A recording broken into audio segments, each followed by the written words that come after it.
रिया आज पहली बार अपने मोहल्ले की दोस्त काजल से मिलने उसके घर गई थी। काजल की शादी को अभी 4 महीने हुए थे। ये दोनों कमरे में बैठी बातें कर ही रही थीं कि अचानक काजल की सास ने बड़बड़ाना शुरू कर दिया। रिया ने पूछा, यह तुम्हारी सास क्यों गुस्सा हो रही है? काजल ने कहा, अरे यार क्या बताऊं, उनकी आदत ही है कि हर आने जाने वाले के सामने मेरा रोना लेकर बैठ जाती हैं। सारी दुनिया की बुराई मुझ में है, सूरत मेरी बुरी, फूहड़ मैं, पति की दुश्मन मैं। दुनिया की कोई बुराई नहीं जो मुझ में नहीं, और कोई अच्छाई ऐसी नहीं जो उनमें नहीं। अगर मैं खाना पकाऊं तो जुबान पर रखकर थूक देंगी, फिर ऐसा मुंह बनाएंगी कि दूसरा भी वो खाना ना खा सके। शुरू शुरू में तो मुझे खाना पकाने में बहुत मज़ा आता था। तुम तो जानती ही हो ना कि अपने घर में मैं ही खाना पकाती थी, और मेरी मम्मी को मेरा पकाया खाना बहुत पसंद आता था। यहाँ तक कि अच्छा खाना पकाने की वजह से मैं अपने रिश्तेदारों में हर जगह मशहूर थी। लेकिन यहाँ तो जो पकाओ उसमें बुराई निकाली जाती है। एक दिन मेरी सास ने खुद ही खीर पकाई। वह इतनी बुरी बनी थी कि मेरे ससुर ने कहा कि ऐसी वाहियात खीर किसने बनाई है। ये सुनकर मेरी सास बहुत बड़बड़ाई कि तुमको तो बस बहू के हाथों की चीज़ें अच्छी लगती हैं, सारी जिंदगी यही तो तुमको पका पका कर खिलाती रही है। अब मैं क्या बोलती, अंदर ही अंदर हंस रही थी। मैंने सोचा कि घर का सारा काम करो और बातें भी सुनो, तो इससे बेहतर है कुछ करो ही ना। अपने कपड़े सूट हमेशा मैं अपने हाथों से ही सिल लेती हूँ, लेकिन अगर कभी कोई ब्लाउज या पेटीकोट दर्जी से सिलवा लिया तो बस पूरा महीना सुनो। हर आने जाने वाले के सामने बुराई शुरू कर देती हैं कि अरे जानती हो, हमारी बहू तो मेम साहब है, वह दर्जी से अपने कपड़े सिलवाती है। मैं चाहे जितना छुपाकर भी किसी दर्जी को अपने कपड़े दूं, फिर भी मेरे पीछे उनको खबर देने वाले इतने हैं कि उनको हर बात की खबर हो ही जाती है। वो बड़ी होने और सास होने का फ़ायदा उठाती हैं। हर वक्त मुझे पढ़ा लिखा होने का ताना देती हैं।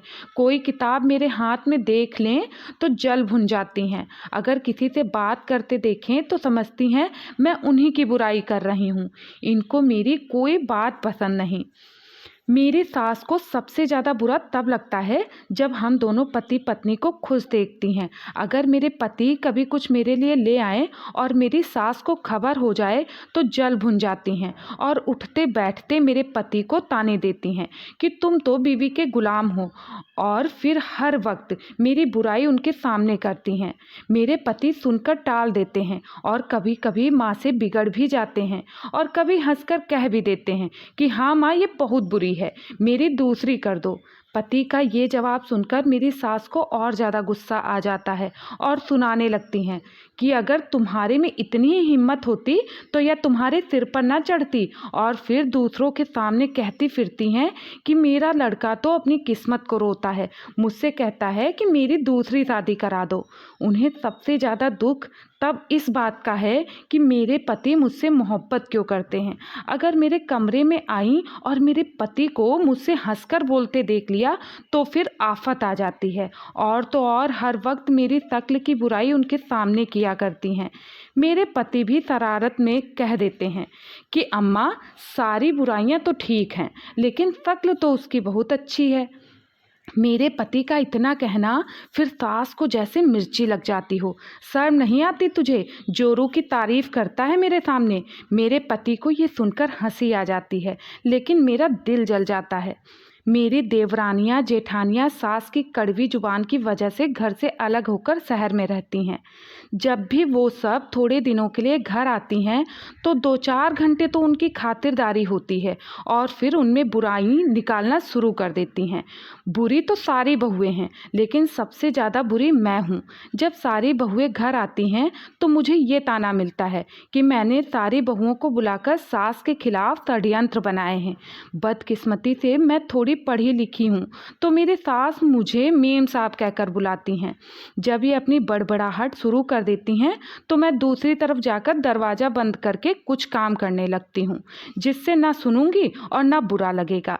इन सारी बातों से परेशान होकर 2 हफ्ते पहले मैंने अपना चूल्हा अलग कर लिया है, लेकिन जब से अलग हुए हैं तब से तो घर में एक और महाभारत छिड़ी रहती है कि अगर सास की तरफ पकाने जाओ तो भगा देती हैं, और अगर ना जाओ तो इतना बड़बड़ाती हैं कि फिर घर में हर आने जाने वाले से कहती हैं कि हम बूढ़ों का तो कोई सहारा ही नहीं है।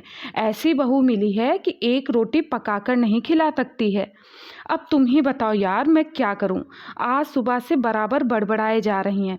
पता नहीं कौन सी शिकायत हो गई है। मैं तो अब ध्यान ही नहीं देती हूँ, बड़बड़ाने दो। मैं तो यही जानती हूँ बस सास होती ही सबकी ऐसी हैं। दोस्तों, आज की कहानी यहीं पर समाप्त होती है।